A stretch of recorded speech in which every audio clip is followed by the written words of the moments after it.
घेऊन बसलो होतो. मी त्याची सगळी शहानिशा त्या बाबतीमध्ये केलेली आहे. त्याचा तपास चाललेला आहे. कॉलेजचे 3 मित्र का इतकी टोकाची भूमिका घेतात आणि इथपर्यंत त्यांची मजल जाते. त्यांच्या आई वडिलांना पण विचारून काय मुलाचं तिथलं वागणं आहे, तुमच्याशी असा वागतोय, काय वागतोय, अशा प्रकारची सगळी माहिती पोलीस काढतायत आणि त्याच्यातली काही माहिती मिळाली. परंतु अजून त्यांचे इतर मित्र, कारण काही जण घाबरतायत बोलायला, परंतु जसा एक दिवस जाईल तसं तसं त्याच्यातलं तीव्रता कमी झाल्यानंतर माणूस बोलायला सुरुवात करतो. त्यामुळं अजून थोडासा त्याच्यामध्ये त्यांना वेळ देण्याची गरज आहे. परंतु कुठल्याही परिस्थितीमध्ये अशा प्रकारच्या घटना घडणार नाही याबद्दलची काळजी घेण्याकरता काही पावलं तातडीनं उचलण्याची गरज आहे. त्याच्यामध्ये आम्ही उपविभागीय पोलीस अधिकारी बारामती त्यांना मी सांगितलेलं होतं, एसपींना सांगितलं होतं, ॲडिशनल एसपींना सांगितलेलं होतं की मी काल रात्री लेट नाईट येतोय, आज मला 6 वाजता तुम्हाला घेऊन बसायचं सकाळी. आणि त्या पद्धतीनं 6 ते 7 आमची मिटिंग झाली. आणि त्यावेळेस काय करायचं ते तुम्ही पण सुचवा, मी पण काही गोष्टी त्या ठिकाणी विचार करतो. आणि त्याच्यातून शक्ती अभियान हे एक आपण सुरू करण्याचा निर्णय घेतला. ह्याचा उपक्रम बारामती पोलीस हे महिलांचा सन्मान, बालकांची सुरक्षा आणि युवकांचं प्रबोधन, कारण ह्याच्यामध्ये प्रबोधन करण्याचं फार गरज आहे. कारण त्याच्यातली एक व्यक्ती, हे सगळे 17 वर्षाच्या मधले असल्यामुळं मी कोणाची तुम्हाला नावं सांगणार नाही, कारण 17 वर्ष म्हणजे मायनरची नावं सांगायची नसतात असं पोलिसांचं मत आहे. तुम्ही तुमचं काय सोर्सेसमधनं काढू शकता, परंतु मी काही त्याच्याबद्दल बोलणार नाही. तर त्याच्यामध्ये हे जे अभियान आहे त्याच्यामध्ये पंचशक्ती आहे. शक्ती बॉस अशा प्रकारची एक तक्रार पेटी आपण ठेवतोय आणि अनेक महिला मुलींना अडचणीबाबत, उदाहरणार्थ मुलांकडनं होणारा पाठलाग, छेडछाड किंवा कधी काही मुलं चावटपणे कुठल्या तरी दुसऱ्याच फोनवर फोन करतात, त्या फोनवर त्यांचा नंबर येत नाही, ID, तशा प्रकारचे काही प्रकार चालतात.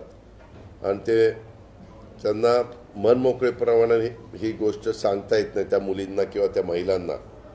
अथवा ज्या महिला किंवा मुली सदरबाबत तक्रार सांगण्यास घाबरतात त्यांनी आपली तक्रार मांडावी, याकरता परिसरातील शाळा, कॉलेज, सर्व सरकारी कार्यालय, खाजगी कंपन्या, hospital, ST stand, coaching classes, tuition, महिला वसतिगृह, पोलीस ऑफिस, पोस्ट ऑफिस या ठिकाणी पोलिसांमार्फत शक्ती बॉक्स तक्रार पेटी, म्हणजे मी आत्ता नावं घेतली त्या ठिकाणी शक्ती बॉक्स तक्रार पेटी ठेवण्यात येईल. सदर बॉक्समध्ये मुलींवर होणारे अत्याचार, छेडछाड, गुन्हेगारीच्या अनुषंगाने काही संशयास्पद वस्तू आढळल्यास, तसेच अवैध गांजा, गुटखा इत्यादी साठा याबाबतची गोपनीय माहिती तक्रार पेटीत टाकल्यानंतर पोलिसांमार्फत 2-3 दिवसात सदरची तक्रार पेटी उघडून त्यामध्ये प्राप्त होणाऱ्या तक्रारीवर योग्य ती कारवाई करण्यात येईल. तसेच संबंधितांचं नाव देखील अतिशय गोपनीय ठेवण्याबाबत दक्षता घेण्यात येईल. कारण शहर आपलं वाढतंय, जवळपास ते आता एक जिल्ह्यातलं महत्त्वाचं शहर म्हणूनच आपल्या शहराची ओळख पुणे, पिंपरी चिंचवडच्या नंतर आपला तसा बघितलं तर नंबर लागतोय. आणि दुसरी गोष्ट, आपल्याकडं ह्या सगळ्या गोष्टी होत असताना शहरातली कायदा सुव्यवस्था चांगली ठेवण्याचं अतिशय गरजेचं आहे. त्याच्यात नागरिकांनी पण प्रतिसाद दिला पाहिजे. बऱ्याचदा आता जसं परवा एक घटना घडली, ती घटना घडल्यानंतर त्या 2 मुलींना पण ताब्यामध्ये घेतलं. मुलींच्याकडनं माहिती मिळाल्यानंतर ती 5-6 मुलं नाही तर 12-14 मुलांची नावं त्याच्यातनं बाहेर निघाली.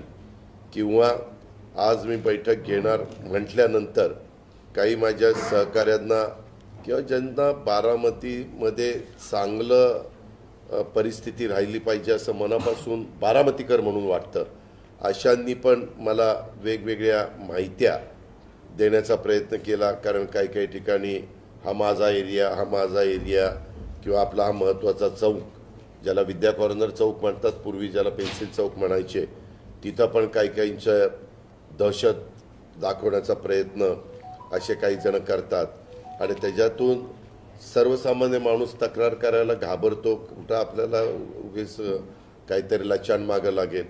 त्याकरता हे शक्ती अभियान आणि शक्ती बॉक्स ही तक्रार पेटी आपण ठेवण्याचा निर्णय घेतलेला आहे.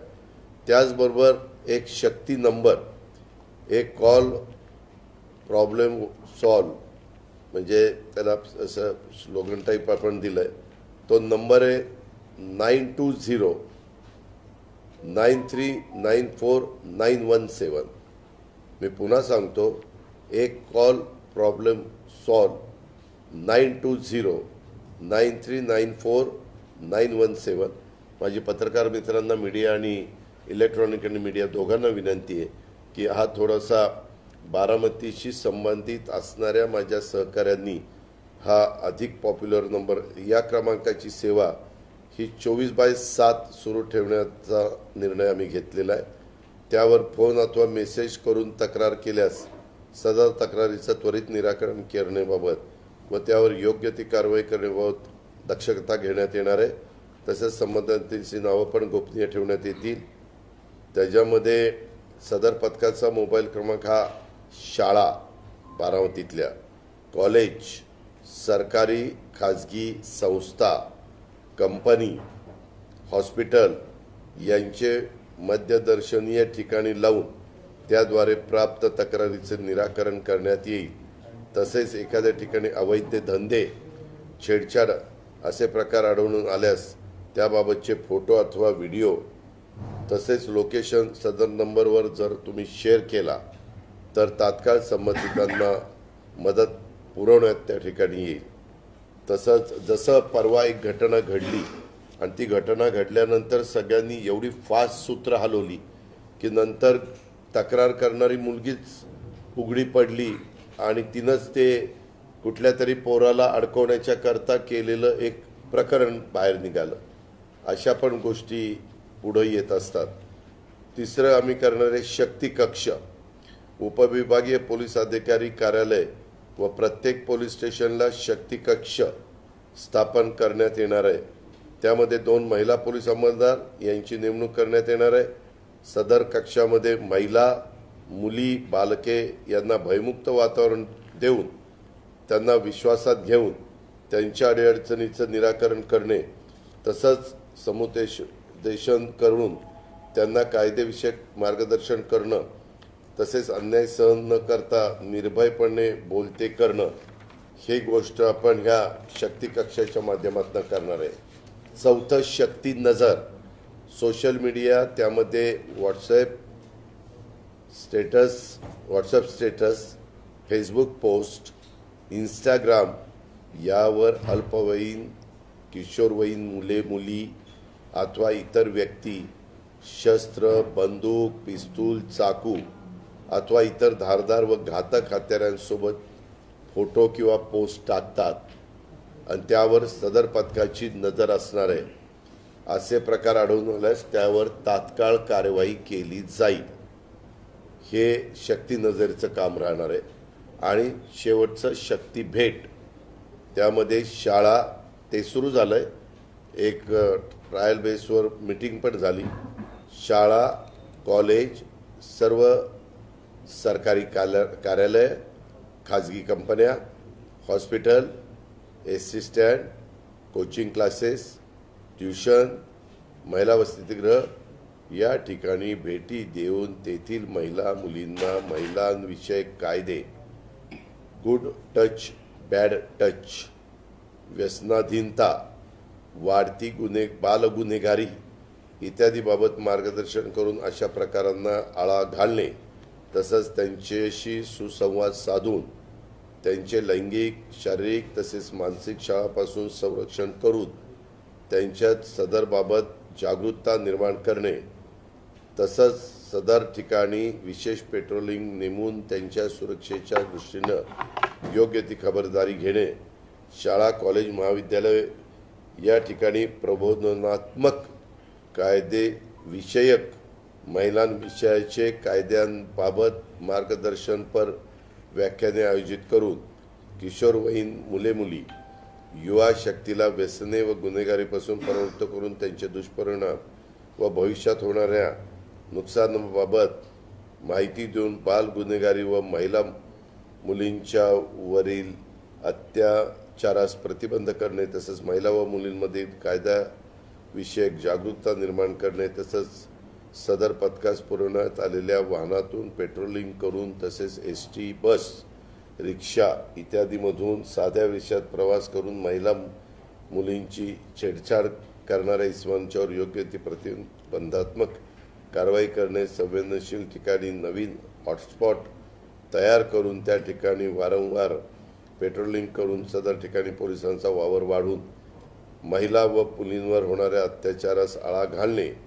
ग्रामीण भागातील महिलांच्या सुरक्षेच्या दृष्टीने गावातील पोलीस पाटील सरपंच बचत गटाच्या महिला यांच्या बैठका घेऊन त्यांच्या महिलांविषयी कायद्याची माहिती महिलांविषयी कायद्याची माहिती देणे शाळा कॉलेज सुटण्याच्या वेळी सदर परिसरात टुकार मुलांचा वारंवार लक्षात आढळून आलेला आहे।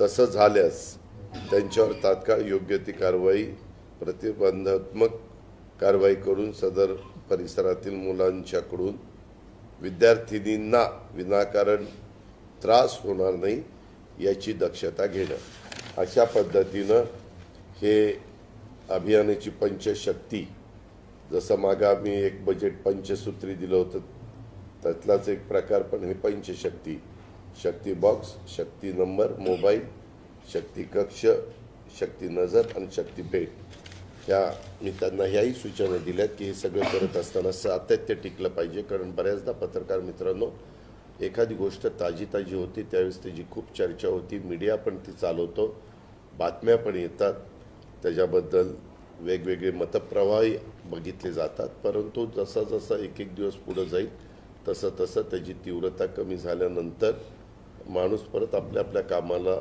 लागतो ते तर होणारच आहे पण ह्या बाबतीमध्ये तसं होऊन न देण्याचा शब्द मला आज एसपींनी पण दिला ॲडिशनल एसपींनी पण दिला DYSPनी पण दिलेला आहे। अशा पद्धतीनं मी म्हटलं तुमचे ते बाकीचे PI PSI वगैरे त्यांच्याकडनं करून घेण्याची जबाबदारी तुमची आहे ती त्याच्यात हायगाई होता कामा नये। अशा पद्धतीनं हे जे कधी अक्षरशः बारामतीकरांना काळीमा फासणारी किंवा अतिशय वेदना देणारी ही जी काही घटना घडली ही दुर्दैवी घटना आहे आणि त्याच्यातून त्या दोघांनाही कशा पद्धतीत झालं काय ते दोघंही 17 वर्षाची आपला कायदा 18च्या पुढं तो सांगतोय।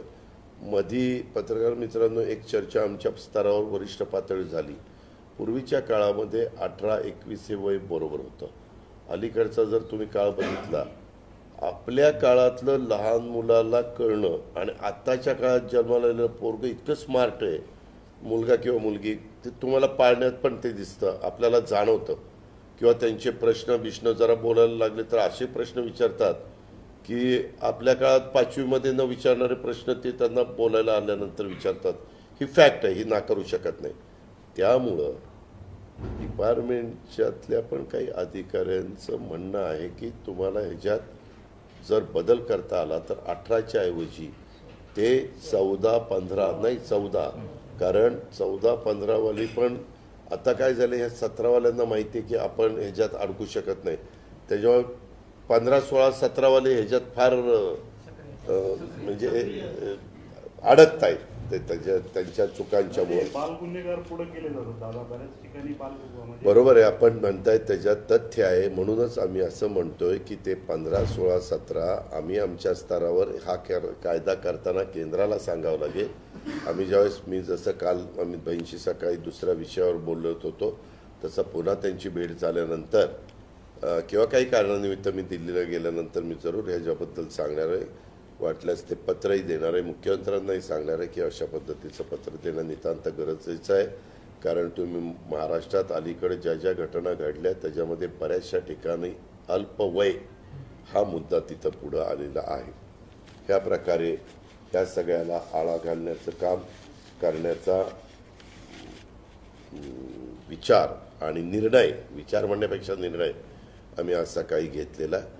माझी तुम्हालाही विनंती आहे की तुम्ही पण मला चांगल्या चांगल्या अनेकांनी सूचना दिलेल्या आहेत, त्याच्याही बद्दलचा मी उहापोह केला. त्याच्यामध्ये मी नावं घेत नाही, परंतु वेगवेगळ्या इंदापूरमधले काही व्यक्ती इथं येऊन हे करतात, त्याच्यावर आता परवा 307चा गुन्हा दाखल झालेला आहे. किंवा ज्यांना मोका लावलेला होता ते मोक्यातनं बाहेर घेऊन पुन्हा दहशत माजवण्याचा प्रयत्न करतायत, दादागिरी गुंडगिरी करण्याचा प्रयत्न करतायत. हे कदापि बारामतीकर सहन करणार नाहीत, खपून घेणार नाहीत. आणि मी पण तुमचा लोकप्रतिनिधी आहे, तोपर्यंत मी पण हे कदापि चालू देणार नाही, हा माझा निश्चय आहे. आणि म्हणूनच ही गोष्ट मी फार गांभीर्याने घेतलेली आहे. आज हे जे शक्ती अभियान आम्ही करू पाहतोय, महिलांचा सन्मान, बालकांची सुरक्षा आणि युवकांचं प्रबोधन, ह्याच्यामध्ये हे जर योग्य पद्धतीनं सक्सेस झालं तर पुढं आम्ही ते जिल्ह्यालाही लागू करू आणि नंतर राज्यालाही लागू करू. अर्थात ते करत असताना मी त्या खात्याचे मंत्री म्हणून देवेंद्र फडणवीस साहेबांना पण त्याच्यात विश्वासात घेत. शेवटी आम्ही सगळे एक कलेक्टिव्ह काम करत असतो आणि त्याच्यातून राज्याला पुढं नेण्याचा प्रयत्न करत असतो. आम्हाला हे CMच्याही कानावर घालावं लागेल आणि DCMच्याही कानावर घालावं, हे आपल्या इथं यशस्वी झालं तर. आणि मला असं वाटतं की ते यशस्वी व्हायला काही हरकत नाही, कारण काही गोष्टी अशा पण ऐकायला मिळाल्या की काही काही मुलं चुकीचे वागतात, तर त्याच्या संदर्भामध्ये पालकांना पण बोलून, पालकांना पण ह्याच्यातलं जे एका मुलगा चुकीचं वागत होता तर त्या संस्थेनी, त्या कॉलेजनी त्या पालकांना बोलून सांगितलं की असा असा ते मुलगा तुमचा चुकतोय, वागतोय, तर तिथंच त्यांनी त्या मुलाला वडिलांनी जे करायला पाहिजे ते केलं. अशा घटना आहेत. म्हणजे असं काही कुणाला वारंवार सोडलं जात नाही. किंवा काही काही जण आता घटना अशी पण पुढे आली की वडील यायचे, मुलीला कॉलेजच्या दारात सोडायचे, निघून जायचे, परंतु नंतर 15 दिवसां म्हणजे नंतर कळलं की ती 15 दिवस कॉलेजच्या तिथं उतरायची आणि कॉलेजला यायचीच नाही, कुठं बाहेरच फिरायची आणि संध्याकाळी घरी जायची. त्याच्यामुळं अशा पद्धतीनं ज्यांचं उपस्थिती आठवडाभर कंटिन्यू नाही म्हटल्यानंतर तिथे पण तक्रार पालकांना गेली पाहिजे. अलीकडे आता सगळ्या सोयी आहेत, त्याच्यावर ते काही अडचणीचं नाही. आणि ह्याच्यातून पण साधारण आईवडिलांना म्हणजे पालकांनाही कळतं की आपलं पाल्य काय करतंय. अशा पद्धतीनं तोही गोष्ट आहे. हे मला ह्याबद्दल सांगायचं होतं. दुसरं, आपल्याला सगळ्यांना माहिती आहे की तुम्हाला मी अनेक वर्ष ह्या शहराचा, ह्या तालुक्याचा चेहरामोहरा बदलण्याच्या करता जेवढं काही मला करता येईल तेवढं मनापासून करण्याचा मी आणि माझे सहकारी अर्थात अधिकारी वर्गाला विश्वासामध्ये घेऊन काम करत असतो.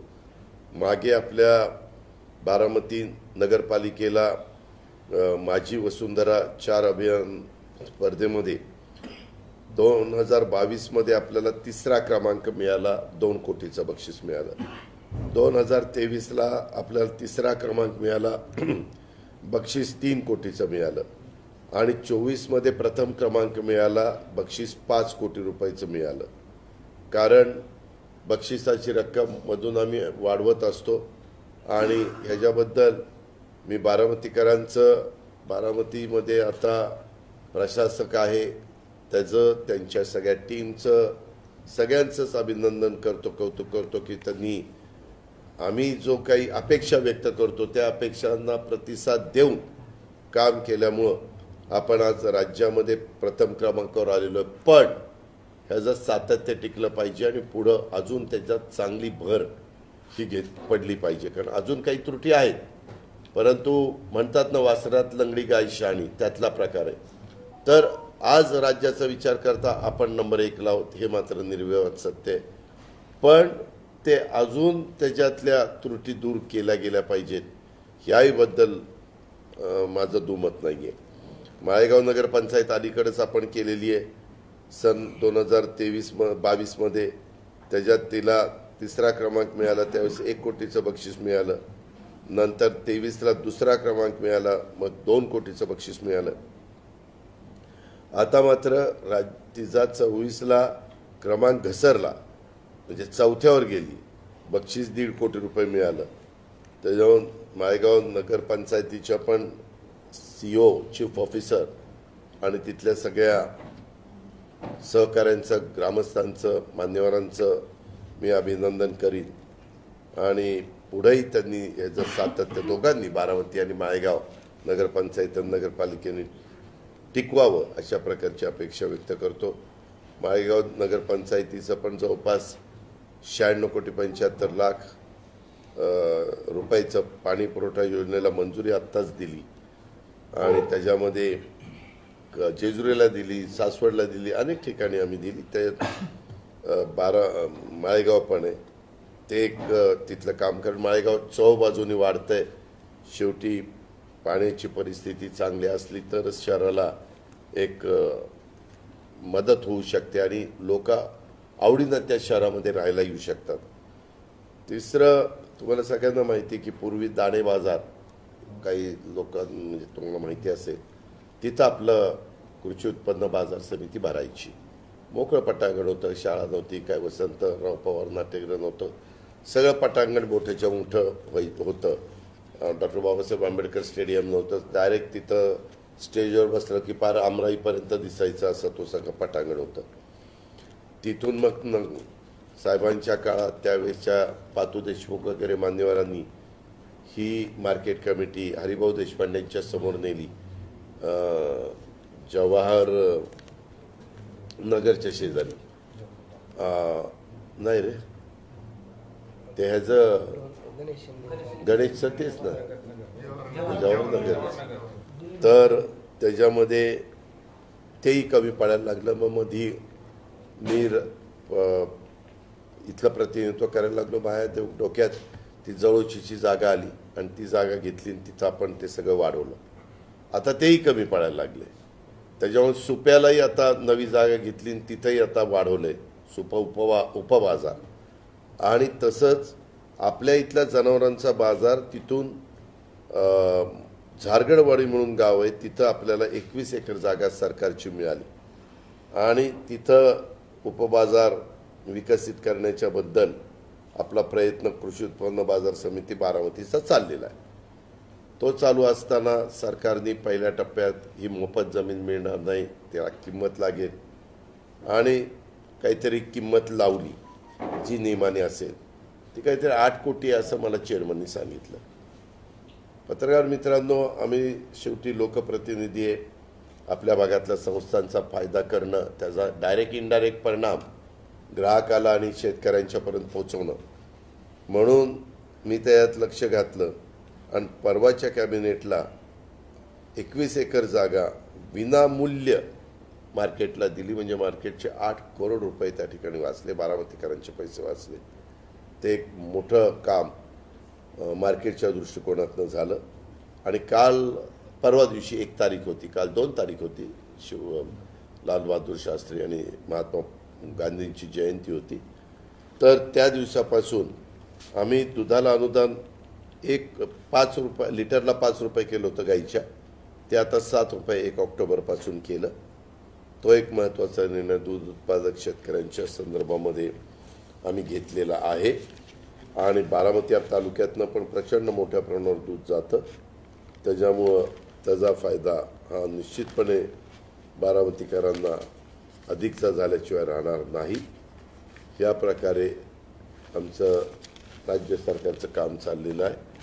मला जरा मध्ये गॅप पडला, कारण मी बऱ्याच वेगवेगळ्या ठिकाणी दौऱ्याला जातो, त्यामुळं तिथं थोडंसं यायला उशीर झाला आणि ह्या सगळ्या गोष्टी माझ्या कानावर येतच होत्या. मी तिथनं फोनवर संपर्क साधत होतो, ज्या सूचना द्यायला पाहिजे तशा प्रकारच्या सूचना देत होतो. तशाच पद्धतीनं एक आयुष्मान भारत प्रधानमंत्री जन आरोग्य योजना आहे. स्वास्थ्य आणि सुरक्षा का वादा, विकसित भारत का इरादा. याचा सर्व प्रकारच्या रेशन कार्ड धारकांना 5 लाखापर्यंत वार्षिक मोफत वैद्यकीय उपचार, 70 वर्षांवरची ज्येष्ठ नागरिकांना अतिरिक्त 5 लाख रुपयाची मर्यादा आणि लहान मोठ्या 1350 पेक्षा अधिक आजारांवर मोफत उपचार. या योजनेचा लाभ संपूर्ण भारतामध्ये घेता येईल. ही योजना आहे, या योजनेच्या करता काही गाड्या बारामतीमध्ये आपण उपलब्ध केलेल्या आहेत आणि त्या फिरणार आयुष्मान भारत नोंदणी उपक्रम म्हणून, आणि त्याचा उपयोग आपण या भागातल्या माझ्या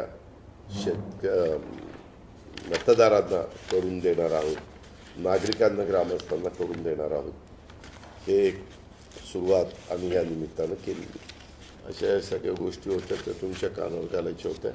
ह्याच्या उपर तुमचे काही प्रश्न असेल तर आपण विचारू शकता. आपल्या बारामतीमध्ये अनेक व्यायामशाळा अशा आहेत, मला प्यायला पाणी पाहिजे. इंजेक्शन दिले जातात आणि स्टुडंटचा व्यायाम करून घेतला जातो. अशांची देखील तपासणी होते. माझी तुम्हाला विनंती आहे, मी आता तुम्हाला नंबर दिलेला आहे, 5 गोष्टी सांगितलेल्या आहेत. ग्लासमध्ये आणा सांग, कोमट पाणी. तर त्यांना शिपायला सांगतो आणि त्यांना तुम्ही तशा तक्रार पेटीत टाका. माझ्याकडे ज्या ज्या तक्रारी आलेल्या होत्या त्या सगळ्याच्या उहापोह करून तशा सूचना दिल्या. मी त्यांना सांगितलं की पुन्हा आचारसंहिता लागू किंवा न लागू आपण ऑफ द रेकॉर्ड ह्याची पुन्हा आढावा बैठक त्या बाबतीमध्ये घेऊ. महाविद्यालयातल्या जे कॉलेजमधील मुलं येत नाहीत किंवा ॲबसेंट असतात त्यांचा पालक सभा 1 महिन्याला घेतली पाहिजे. केलं आत्ता सांगितलं, त्याच्यात सांगितलं ना. त्याच्यामध्ये मी मगाशी सांगताना तुम्हाला ते क्लिअर वाचून दाखवलं.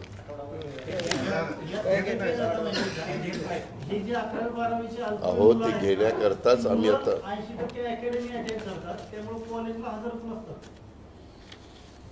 या संदर्भामध्ये ह्याला पालक पण जबाबदार आहे.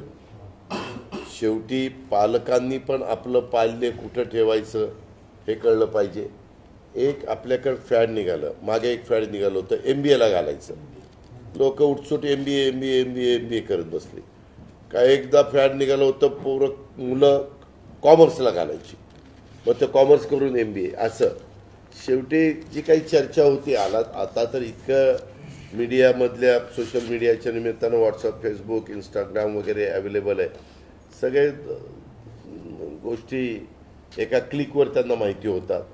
त्याच्यावर त्यांनी आपलं पुढचं भवितव्य कशात योग्य आहे आपण म्हणताय त्याच्यात शासनाचं पण नुकसान होतं. 11वी 12वीला तिथं ग्रँट देतो आम्ही, पगार भरपूर म्हणजे मिळतो त्यांच्या दृष्टिकोनातनं, आणि शिकवायला मुलंच नाही.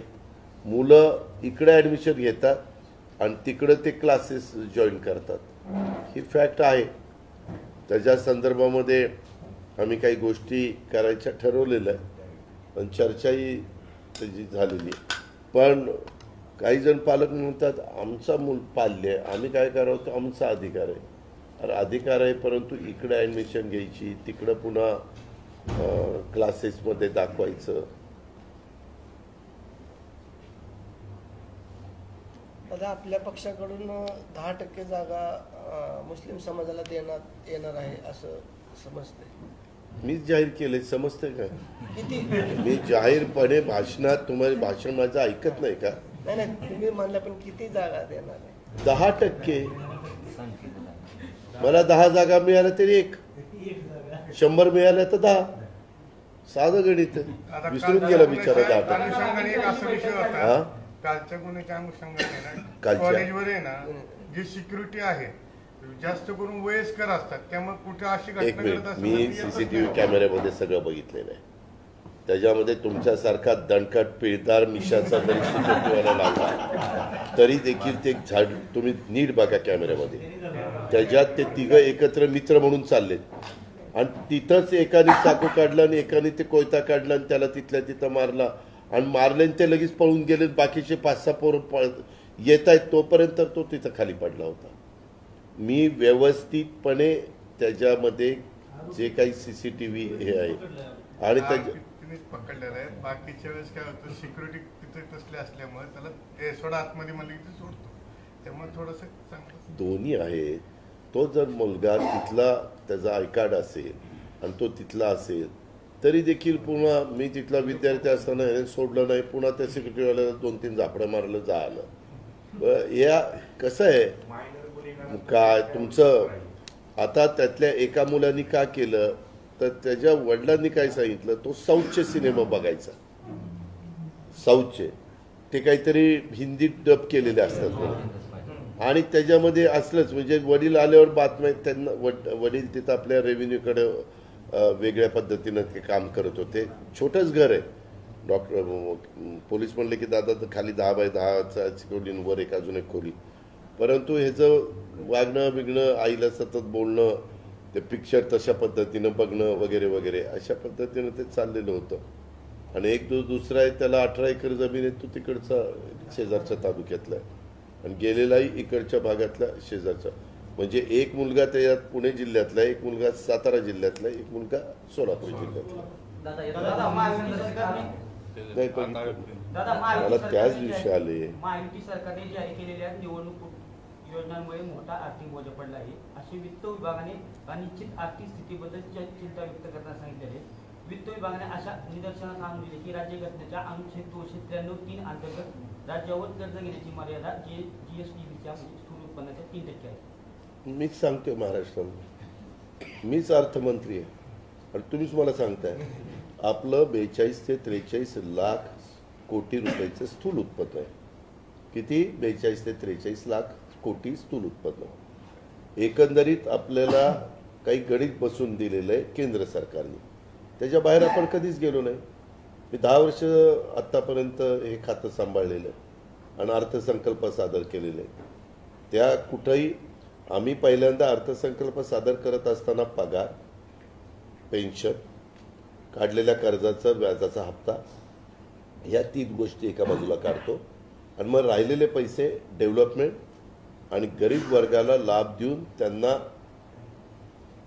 गरिबीतनं वर काढण्याच्या करता आम्ही प्रयत्न करतो. ज्याच्यातनं आम्ही मुख्यमंत्री माझी लाडकी बहीण योजना असेल, 3 गॅस सिलेंडर फ्रीची योजना असेल, 3, 5, 7.5 हॉर्सपॉवरच्या मोटारचं बिल 0, हे पैसे आम्हाला द्यावे लागतात. त्यांचे 14,000 कोटी रुपये दरवर्षी आम्हाला त्या ठिकाणी द्यावे लागतील. परंतु आपलं यंदाचं बजेट 6.5 लाख कोटीचं होतं. पुढचं बजेट आपलं साधारण 10% वाढ होती, 7 लाख कोटीचं होईल. ह्या पद्धतीनं आपण पुढं जातो आणि केंद्र पण आपल्याला मदत करतं. आत्ता पण जे काही अतिवृष्टी वगैरे झाली त्याच्यामध्ये तुम्ही बघितलं असेल की देशात सगळीकडे झाले, पण सगळ्यात जास्त पैसे हे आपल्या महाराष्ट्राला मिळाले. दादा आपण बारामतीमध्ये आल्यानंतर एकाने प्रश्न विचारा. आपण बारामतीमध्ये आल्यानंतर प्रत्येक तळागाळातील कार्यकर्त्याला भेटता आणि असं असताना अतिउत्साही शहाणे कार्यकर्ते निनावी पत्राद्वारे मेसेज टाकतात आणि आपल्याला सल्ला देण्याचा प्रयत्न करतात. अशांना आपण काय समजतात? अशाला काही मी समज देऊ शकत नाही, कारण बाबासाहेब आंबेडकरांनी जे संविधान दिलेलं आहे त्या संविधानामध्ये प्रत्येकाला आपलं आपलं मत व्यक्त करण्याचा अधिकार आहे, आपले भूमिका मांडण्याचा अधिकार आहे. त्याच्यामुळे हे लोकशाहीमधलं एक काम आहे. त्याच्यातलं त्या पत्रातलं जितकं योग्य असेल सूचना त्याचा आम्ही स्वीकार करू. ज्या सूचना काही विचार करण्यायोग्य नाहीत त्याचा वाचून साईडला ठेवू. दादा 2 दिवस महायुतीची बैठक पार पडली अमित शहांसोबत, कधीपर्यंत साधारणतः फायनल जागा वाटप? कोणी सांगितलं 2 दिवस पडली? नाही, मला तर तुझ्याकडनंच कळलं. मी महायुतीतला एक घटक आहे, पण तुझ्याकडनंच कळलं. मी काल अमित भाईंना ते इकडं पुणे मुंबईत येणार होते, मी वेळ मागितलेला होता. ते म्हणाले की मी ज्या दिवशी येईल त्या दिवशी तरी किंवा जायच्या दिवशी तरी वेळ देईन.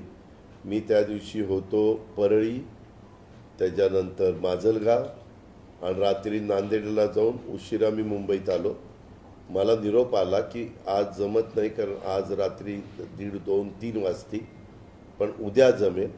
आणि काल माझी तिथं तासभर मीटिंग झाली. मी होतो, प्रफुल्लभाई होते, तटकरे साहेब होते. म्हणजे ती युतीची मीटिंग नव्हती. आम्हाला काही गोष्टीच्या संदर्भात हे मी काही प्रश्न त्यांना सांगितलेले होते.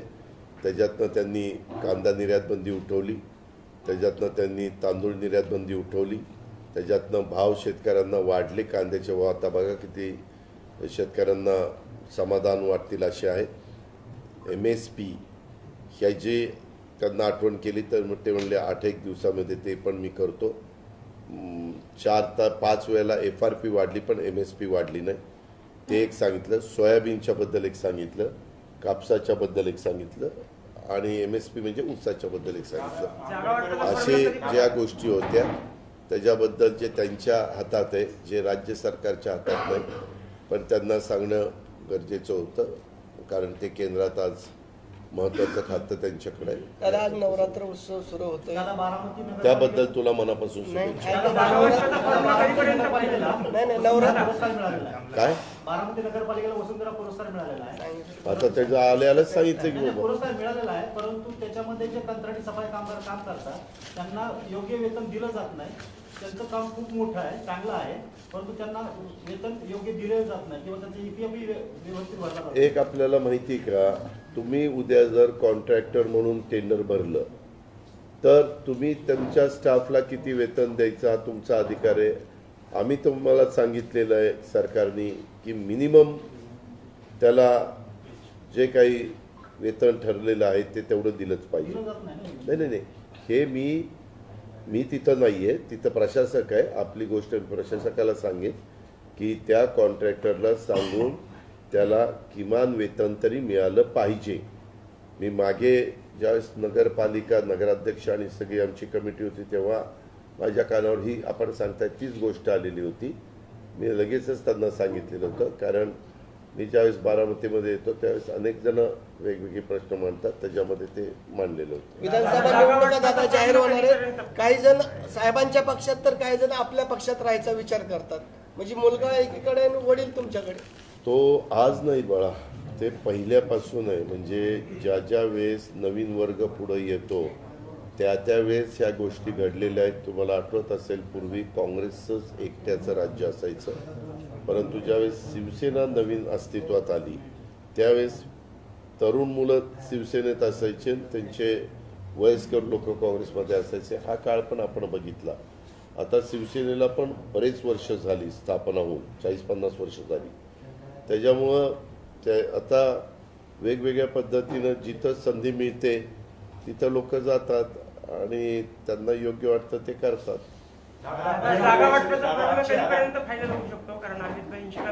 आम्ही मीडियाला मी 50 वेळा सांगितलेलं आहे, ज्या दिवशी होईल त्या दिवशी आम्हाला तुम्हाला बोलून एकनाथराव शिंदे, देवेंद्रजी, अजित पवार, बावनकुळे, सुनील तटकरे सगळे आम्ही बसू आणि प्रेस कॉन्फरन्स घेऊन 288 जागा कुणाकुणाला दिलेल्या आहेत ते सांगू. कारण आम्ही आत्ताच सांगितलं की तुम्हाला जे अंदाज वर्तवल्याचे असतात, ह्याला इतक्या मिळणार, त्याला तितक्या मिळणार, आमची करमणूक होती. अरे वा, ह्याला इतक्या ह्याला इतक्या, आम्ही आपलं बघत असतो. मी कितीदा सांगितलं, आम्हाला मनात ठेवून काही उपयोग आहे का? एकदा जागा वाटप झाल्यानंतर आम्हाला पण उमेदवार प्रत्येकाला ठरवायचे, कुणाला कुठं उमेदवारी, कुणाला कुठं उमेदवारी. आम्ही युतीतनं चाललेलो आहे. तसंच विकास आघाडीला त्यांचे ठरवायचे, ते त्यांच्या परीनं करतायत. अजून एक तिसरी आघाडी झाली, त्यांनी काही डिक्लेअर केले म्हणतात. नंतर प्रकाश आंबेडकर साहेबांनी पण काही डिक्लेअर केले म्हणतात. अजून अपक्ष वगैरे अजून वेगळेच, काही छोटे छोटे पक्ष आहेत ते वेगळेच, RPI मधले अजून घटक असे वेगळे. त्यावेळेस जसं जसं ते जवळ येतं, काही काही जणांच्याकडे उमेदवार नाहीत, त्याच्यामुळे ते दुसरे उमेदवार आपल्याकडे कधी येतील, कोण उमेदवार आपल्याला योग्य आहे. शेवटी प्रत्येक पक्ष त्यातल्या त्यात इलेक्टिव्ह मेरिट असणाऱ्या उमेदवाराला घेण्याचा प्रयत्न करतो. दादा पदाधिकाऱ्यांचे राजीनामे आपण घेतले, निवड कधी होणार? आंबेडकर वसतीचं ज्यावेळेस होईल त्यावेळेस मी तुला सांगेन. आंबेडकर वसतीचं आपल्या माध्यमातून उद्घाटन करण्यात आलं. स्थानिक रहिवाशांना अद्यापही चाव्या दिल्या नाही. त्याचं कारण असं झालं की त्यांना 2 लाख रुपये जे तिकडनं येणार होते त्यामध्ये अडचण झाली. आपल्या इथं मी खूप चांगल्या पद्धतीनं मला हे सगळं जे गरीब वर्गाला घरं बांधून द्यायची होती, पण त्यामध्ये काही हिस्सा त्या लाभार्थ्यांनी पण भरायला पाहिजे. ते लाभार्थी भरायला काकू करतात. त्यामुळे त्यांची अशी अपेक्षा आहे सगळंच आपल्याला चांगल्यातलं चांगलं सरकारने त्या बाबतीमध्ये द्यावं. पण मी परवा ह्यांना संबंधित अधिकाऱ्यांना बोलून घेतलेलं होतं आणि त्यांचे ते 2 लाख पर कुटुंब ते पैसे लवकर पाठवा, ते जमा झाले म्हणजे चावे देता येतील. सुप्रिया सुळेंनी मग त्या दिवशी सांगितलं की नेत्यांनी उद्घाटन करण्यासाठी गडबड का केली? आम्ही माझ्या मनात आलं म्हणून केली.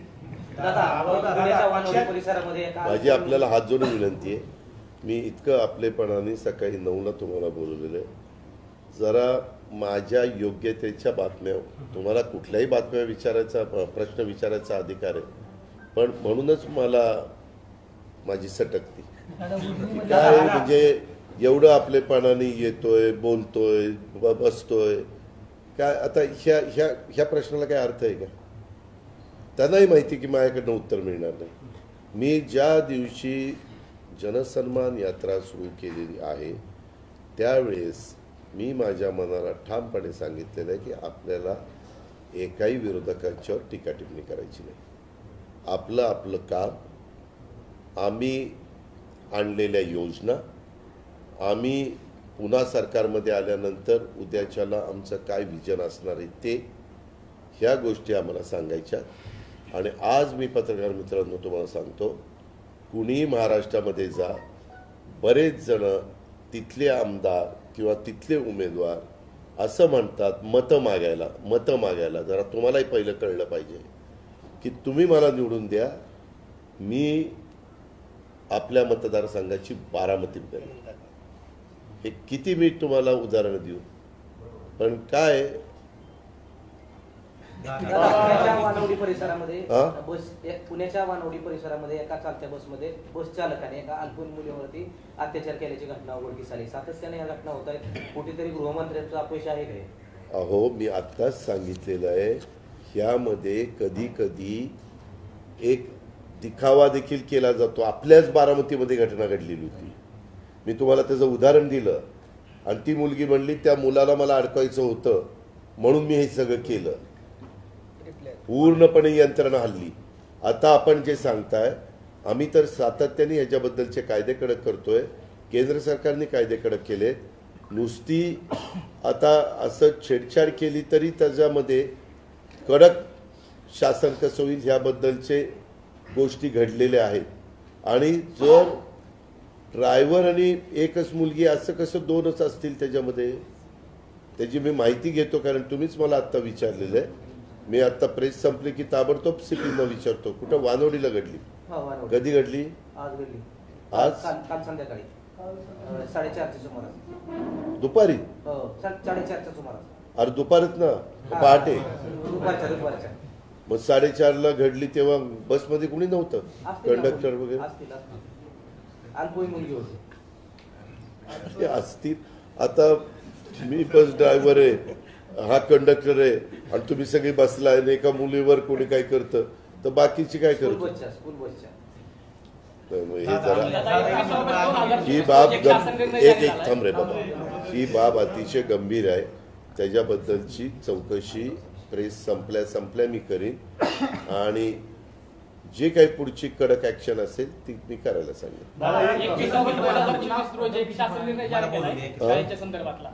सीसीटीव्ही कॅमेरे बसवणे वगैरे असं हो केलंय ना.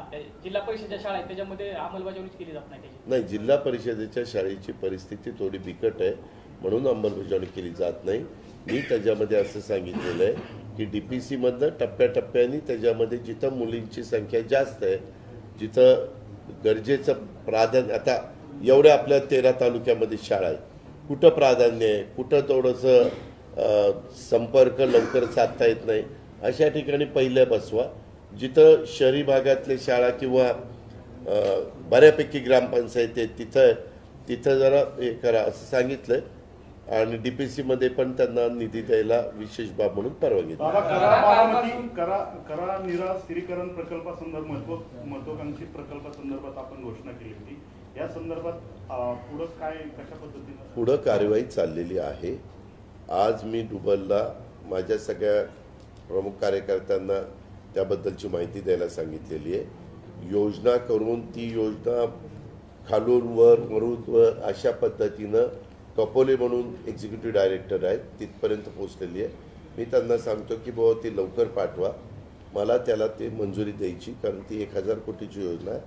पण माझं स्वतःचं मत आहे की पुरंदर, जनाई शिरसाई, बाकीचे केटीवेर, आता पण केटीवेरच्या मी परवा उदगीर वगैरे भागात जाऊन आलो, आपण जे रूपांतर करतोय बॅरेजेसमध्ये करेचं, त्याच्यातनं बराच परिणाम झालेला तुम्हाला दिसेल. कारण नवीन नवीन टेक्नॉलॉजी येते, नवीन नवीन रिसर्च होतो आणि त्याच्यातून पाणी म्हणजे एकेकाळी टेंबू ताकारी म्हैसाचं पाणी टेंबूचं 5-6 टप्प्यामध्ये तिथनं उचलून पार सांगोल्याला जाईल असं लोकांना खरं वाटत नव्हतं, पण ते गेलं.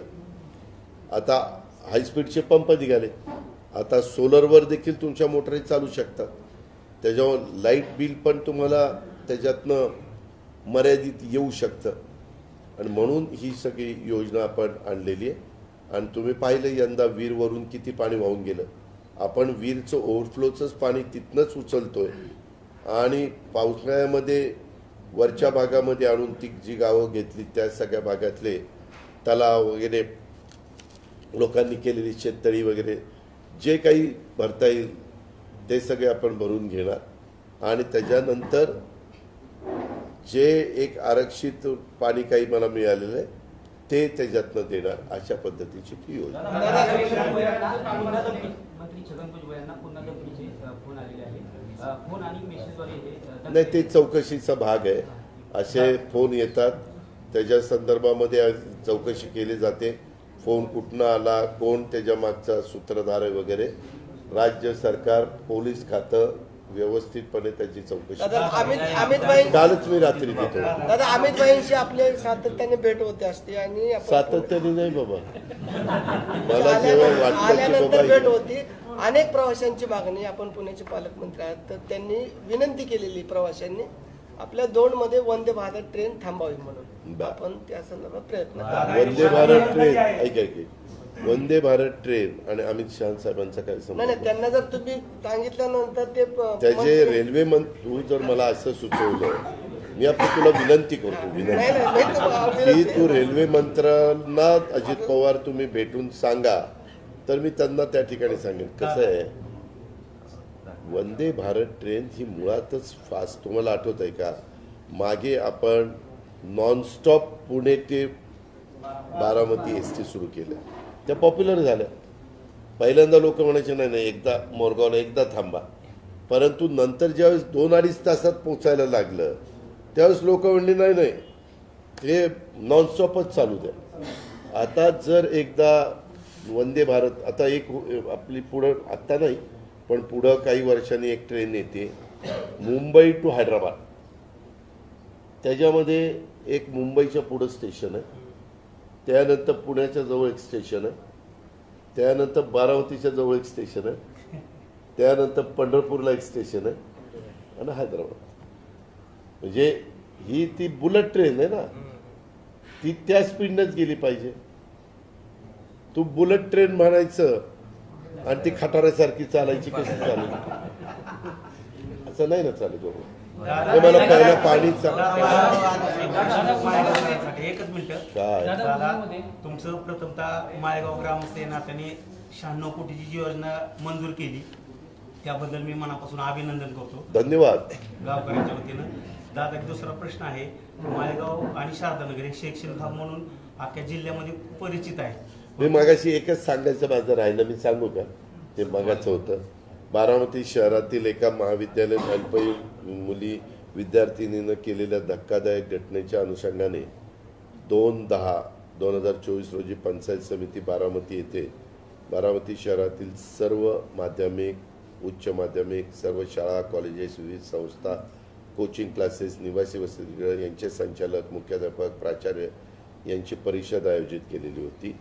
त्याच्यामध्ये सुरुवातीला शाळा आणि महाविद्यालय परिसरातील शांतता सुव्यवस्थेत तसेच उत्तम विद्यार्थी घडवण्याच्या अनुषंगाने विविध शैक्षणिक संस्थांचे प्राचार्य यांनी त्यांचं मत मांडलं. त्यानंतर तहसीलदार गणेश शिंदे आणि प्रांत वैभव नावडकर आणि अप्पर पोलीस अधीक्षक गणेश बिराजदार यांनी शाळा आणि महाविद्यालयांची जबाबदारी तसेच प्रशासनाची समन्वयासंदर्भात चर्चा आणि मार्गदर्शन केलं. त्यामध्ये खूप वेगवेगळ्या गोष्टी इथं पण काल केल्यात. तिन्ही पोलीस स्टेशनमध्ये महिला डेस्क तयार करण्यात आलेला आहे. तिन्ही पोलीस स्टेशनमध्ये विशेष बाल पोलीस पथक तयार करण्यात आलेलं आहे. आणि विद्यार्थ्यांच्या शिस्तभंग विषयक कारवाई महाविद्यालयामार्फत करण्याच्या बद्दलचे निर्णय झाले. शाळाबाहेर येऊन थांबणारे शाळाबाह्य विद्यार्थी यांच्यावर कठोर कारवाई करण्याच्या बद्दलचं सांगितलं. अशा खूप चांगल्या गोष्टी झाल्या. ह्याचं मी त्यांना सांगितलेलं आहे, सातत्य टिकलं पाहिजे. हे नव्याचे 9 दिवस व्हायला नको. कारण बऱ्याचदा ते होतं आणि मग नंतर माणूस आपल्या ह्याच्यात राहतं. तर ते म्हणले नाही, आम्ही हे असं होऊन देणार नाही. आपल्या पंचायत समितीच्याच कार्यालयामध्ये त्यांनी ती मिटिंग घेतलेली होती. दादा त्यामध्ये एक आहे, बारामती तालुक्यात बाहेरगावावरून बरेचसे विद्यार्थी राहिले आहेत. तर ज्या रूममध्ये राहिल्या ते घरमालक त्यांचं तुम्हाला एक माहिती आहे, जर तुमचं घर असेल आणि तुम्ही भाडेकरूला दिलेलं असेल तर कायद्याने तुम्ही तुमच्यावर गुन्हा दाखल होईल. का तर ऐका ना, त्याच्यामध्ये त्याची सगळी माहिती घेतली जाईल. आता तुम्ही सांगताय तर त्याच्याही बद्दलच्या सूचना मी देतो. नोकरदारांना चांगल्या काय देवेंद्र भुयार, आमदार देवेंद्र भुयार यांचे कालपासून वक्तव्य व्हायरल होते की नोकरदारांना चांगल्या मुली तर शेतकऱ्यांना 3 नंबरचा गाळ मिळतो. त्याच्यावरती देवेंद्र भुयार असं म्हणतात की 2021 मी 1 मिनिट, ती देवेंद्रांनी केलेलं स्टेटमेंट अतिशय चुकीचं आहे. त्याला मी सांगितलं की तू दिलगिरी व्यक्त कर. माझ्याकडनं बोलण्याच्या ओघात अशा प्रकारचं वक्तव्य केलं ते अत्यंत चुकीचं होतं. मुलींना वेदना देणारं होतं. शेतकऱ्यांच्या बद्दल एक अपमान वाटणारं होतं. असं कालच रात्री मला कळायला मी त्याला सांगितलं. कारण तो 5 वर्ष माझा सहयोगी म्हणून त्याने माझ्याबरोबर काम केलेलं आहे. तो शेतकरी संघटनेत निवडून आला होता, परंतु काम करत होता. मी त्याने सांगितलं, दादा मी करतो, माझा बोलण्याचा हेतू तसा नव्हता. मला एवढंच सांगायचं होतं की बाबा शेतकऱ्यांचं उत्पादनाच्या दृष्टिकोनातनं त्यांना मुली ज्या लग्न करायच्या असतात त्या मुली प्राधान्य नोकरदारांना देतात. पूर्वी एक काळ असा होता की मुली प्राधान्य बागायतदारांना द्यायच्या. अशा पद्धतीनं त्याला बोलायचं होतं. पण बोलताना तो चुकलेला. चूक ती चूकच आहे आणि त्याच्या संदर्भामध्ये त्याला क्लिअर सूचना मी दिलेल्या आहे. मी त्याला सांगितलं मला हे अजिबात तुझं स्टेटमेंट योग्य वाटलेलं नाही आहे. हे ताबडतोब मागे घे आणि त्याच्याबद्दल तो दिलगिरी व्यक्त कर. मग असं सांगितलं.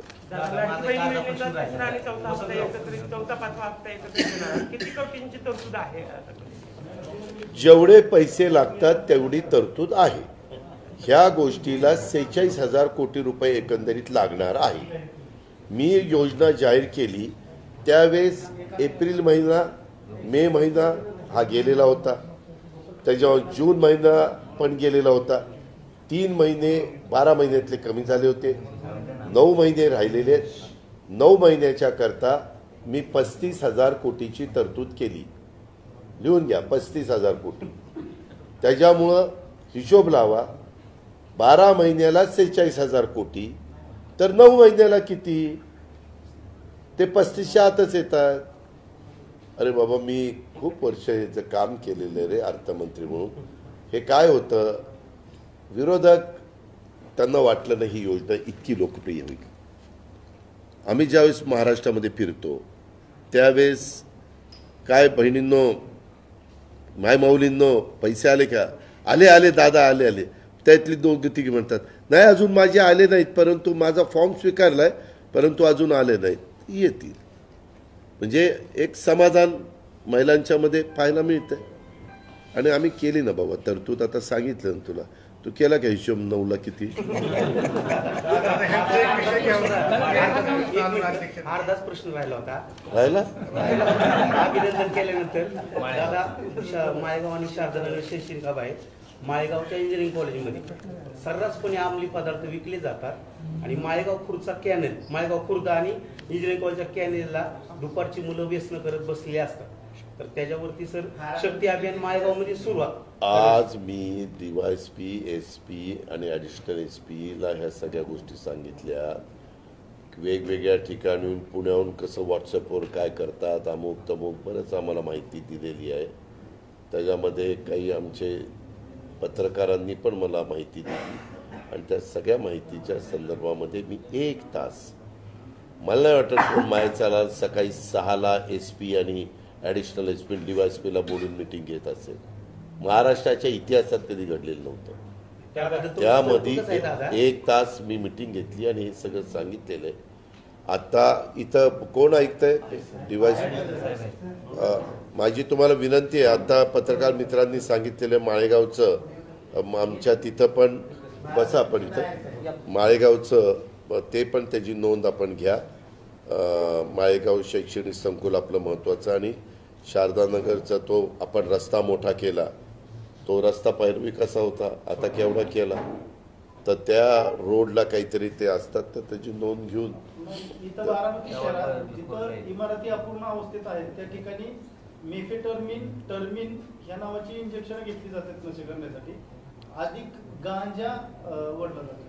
ह्या संदर्भात मगाशी चर्चा झाली, फक्त माळेगावची आपली झालेली नव्हती, ती अजून माहिती मिळाली, आम्ही करू. आणि आता माझी आपल्याला हात जोडून विनंती आहे, नम्रतेने विनंती आहे, कारण मी फार सध्या नम्र झालेलो आहे.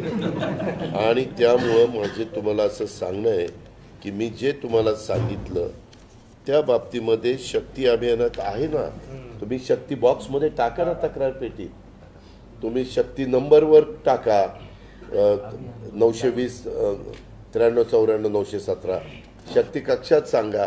एवढ्या सगळ्या गोष्टी दिल्यात ना, आणि त्याबद्दल सगळ्यांचं एक वाक्यता होऊन हे करायचं ठरलंय आपलं. दादा, तुम्ही विकास पुरुष म्हणून बारामतीचा पूर्ण काळ केलेला आहे, बारामती तालुक्याचा, शहराचा. एक पत्रकार भवन म्हणून एक बारामतीत होईल असं तुम्ही भवन उभा राहा पत्रकार. बरं आहे, मागे काही पत्रकार मित्रांनी मला सांगितलेलं आहे.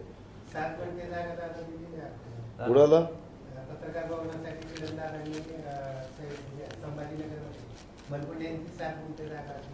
बघू 7-12 बघू. तसं नाही, काहीतरी तसं सांगू नका.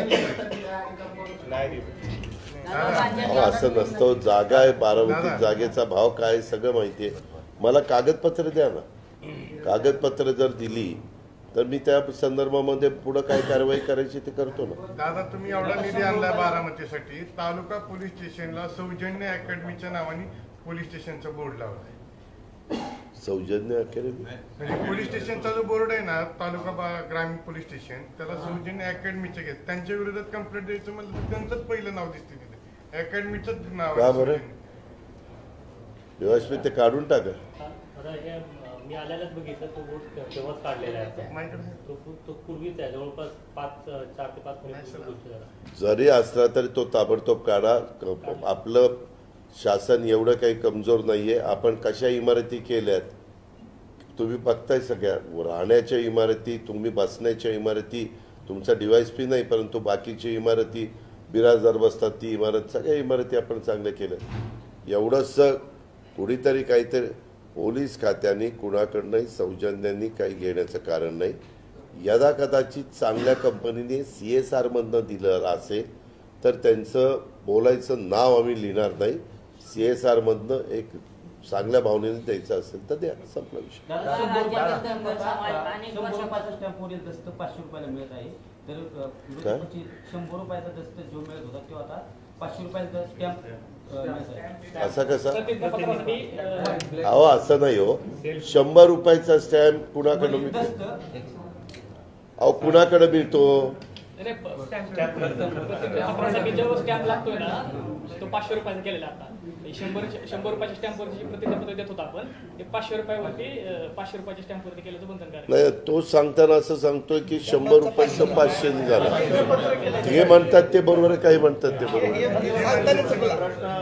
100 मध्ये ऍप्लिकेट करत होतो ते आता आपल्यात असं ऐका ना मित्रांनो, मीडिया म्हणजे इलेक्ट्रॉनिक प्रिंट, आपल्याला असं काही करता येईल का, जसं आता ह्यांनी एकाकडून अधिकची माहिती देण्याचा प्रयत्न करतात, त्यावेळेस सिनियर जे पत्रकार आहेत त्यांनी एक असा गेट टुगेदर करून हे नवीन जे येतात त्यांना कसे प्रश्न विचारायचे तेच माहिती नसतं.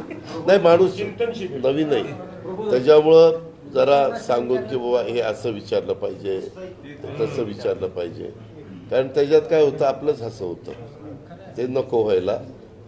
1 मिनिट, आम्ही काही वाढ केलेली आहे. त्याचं कारण ज्या वेळेस तुम्हाला डेव्हलपमेंट दिसते, आज हजारो कोटी आम्ही ज्या योजना आणल्या ते पाऊण लाख कोटीच्या आणलेल्या आहेत. त्याच्यामुळं जो इन्कम टॅक्स भरतो त्याने भरलाच पाहिजे, जो GST भरतो त्याने भरलाच पाहिजे, जे काही एक्साईज भरतो त्याने भरलाच पाहिजे, जो नोंदणी करतो त्यांनी नोंदणी करून घेतलीच पाहिजे, कारण त्याच्यातनं आपल्याला उत्पन्न मिळतं आणि त्याच कराच्या पैशातून आपण ही डेव्हलपमेंट करत असतो. आता तुमचं बारामतीचं काही वर्षापूर्वीचं गेस्ट हाऊस आठवा, आणि तिथं त्याच गेस्ट हाऊसला जर काही थोडं बहुत डोकं चालवलं तर काय घडू शकतं तेही आठवा. दादा, मनोज जरांगेंना मदत केलेल्या आमदारांविरोधात लक्ष्मण हाकेंनी इशारा दिलाय. 100 मतदारसंघाची त्यांनी यादी बनवली, तर विधानसभेला मराठा आणि मला सांगायचं आहे, त्या संदर्भामध्ये असे अनेक जण वेगवेगळ्या पद्धतीनं वक्तव्य करतात. त्याबद्दल मी काही बोलणार आहे. मी तुला मगाशीच सांगितलं, तू आहे पण म्हणतात. राष्ट्रवादी काँग्रेस पक्षात तुम्ही पदाधिकारी बदलाचा जो निर्णय घेतला त्याच्यामुळे कार्यकर्त्यांमध्ये भरगळ आली का? आली काय? आली? ठीक आहे, बघतो. त्याची किंमत मला मोजावी लागेल ना, मी मोजेन. दादा, राज्यातील साखर कारखान्यांच्या थकामीचं जे शुल्क आहे ते कमी करण्याचा निर्णय घेतल्यामुळे राज्यातल्या साखर एक मिनिट, राज्याचं फक्त साखर कारखान्याचं नाही, राज्य सरकार ज्याला हमी देतं त्याला हमी देत असताना आम्ही 2% रक्कम घ्यायचो. परंतु हमी देताना एखादी गोष्ट असेल तर त्यांना 200 कोटी रुपयाची हमी दिली, 300 कोटीची हमी दिली, तर त्यांना 3-6 कोटी रुपये द्यावे लागायचे. आपण हमी कुणाला देतो? जो कमकुवत असतो त्याला वर काढण्याकरता हमी देतो. मग आम्ही विचार केला आणि मग ते 0.5% आणली. प्रस्ताव मी कॅबिनेटला आणला, कॅबिनेटने तो मान्य केला. का तर त्यालाही परवडलं पाहिजे. ते 2% जरा जास्त होत होतं आणि त्याच्यात मग कुणी देत पण नव्हतं, त्याच्यातनं प्रॉब्लेम क्रिएट होत होते, नुसते आकडे फुगून दिसायचे. म्हणून त्यांचंही काम व्हावं, आपली पण वसुली व्हावी. मग चांगली गोष्ट झाली. हे इनडायरेक्ट शेतकऱ्यालाच मिळालं, ऊस उत्पादक शेतकऱ्याचाच फायदा झाला. दादा, प्रतिक्रिया आली भावी मुख्यमंत्री राजू दादा, तर लाडकी बहिणातून तुम्हाला मुख्यमंत्री परत करण्याची लाडकी बहिणी लाडक्या बहिणीची असो किंवा इतर कोणाची असो, मी सतत महाराष्ट्राला सांगतो की बाबांनो, असं म्हणून कोणी मुख्यमंत्री होत नाही. त्याला 145ची जी मॅजिक फिगर आहे 145, ती जो साध्य करू शकतो तो त्या राज्याचा मुख्यमंत्री होतो. आता कार्यकर्ते प्रेमापोटी बोर्ड लावतात, काही बोर्ड लावून स्वतःचं समाधान करू शकतात. मी तर नेहमी सांगतो असे बोर्ड लावत जाऊ नका. पण आता तर आपल्या बारामतीमध्ये फॅडच निघालं, हे एक बोर्ड लावला की दुसऱ्याचा बोर्ड. माझी बायको सुद्धा तुमचा आभार मानले, निरोप द्यायला कोणी? माझ्या बायकोने आभार मानले. धन्यवाद. तुमच्या पत्नीला खूप खूप मी मानतो. त्यांनी माझे आभार मानल्याबद्दल. मी ज्या उद्देशाने आम्ही मुख्यमंत्री माझी लाडकी बहीण योजना आणली, तो उद्देश आमचा सफल झाला. कारण आम्हाला तेच आमच्या मायमाऊलीच्या भगिनीच्या चेहऱ्यावर हसू पाहायचं होतं, आनंद पाहायचा होता. तो मिळाला, त्याच्यात आम्हाला समाधान. धनगर समाज सातत्याने एसटीचं आरक्षण मिळावं म्हणून केंद्राकडे आणि राज्याकडे मागणी करतोय. आता राज्य सरकारकडं धनगर आणि धनगर राज्यात एकच आहे अशी शिफारस मागत आहे.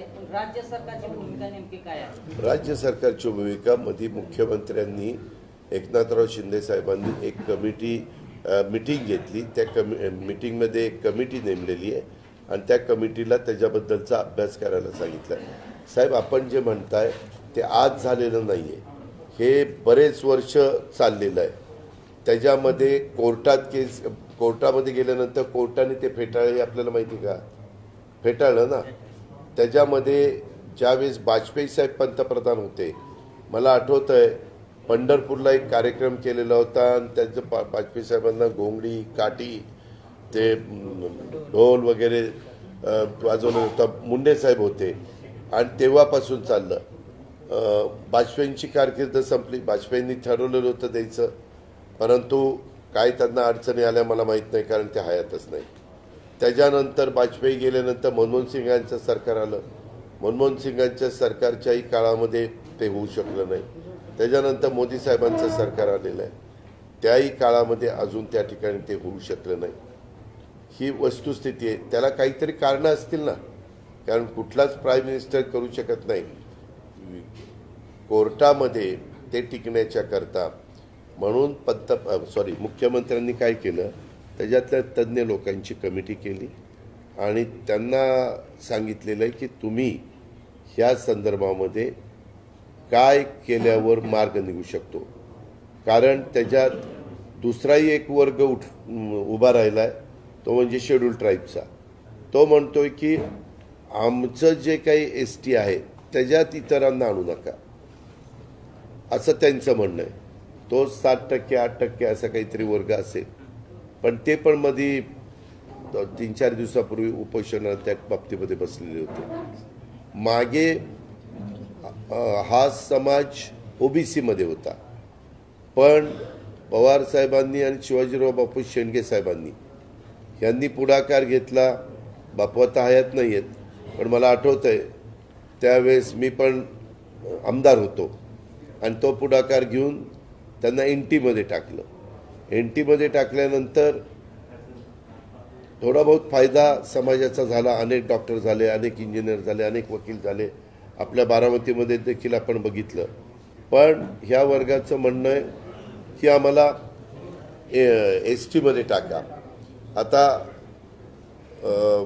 2014ला स्वतः देवेंद्रजी आले होते. त्यांनी जाहीर केलं आपल्याच पटांगणात की माझं सरकार आलं की पहिल्या कॅबिनेटमध्ये होईल. परंतु काहीतरी अडचण त्यांना आली असावी, त्याच्यावर ते झालं नाही. मग त्यांनी सांगितलं की बाबा STच्या संदर्भातल्या सवलती देण्याच्या करता जो काही निधी लागेल तो मी 1000 कोटी रुपयाचा निधी वेगळा ह्यांच्याकरता देतो. आणि त्या पद्धतीनं तिथं सुरुवात झाली. आता हॉस्टेल बाकीच्या सगळ्या गोष्टी ही कामं चाललेली आहेत, पण आता त्याचा नीटपणे अभ्यास करण्याच्या करता एकनाथराव शिंदे साहेबांनी कमिटी नेमलेली आहे आणि ती कमिटी नेमल्यावरच एक वेगवेगळे उपोषणाला बसलेले होते ते उठले. मला आता निघायला पाहिजे. मी 1 तासापेक्षा जास्त वेळ तुम्हाला दिला.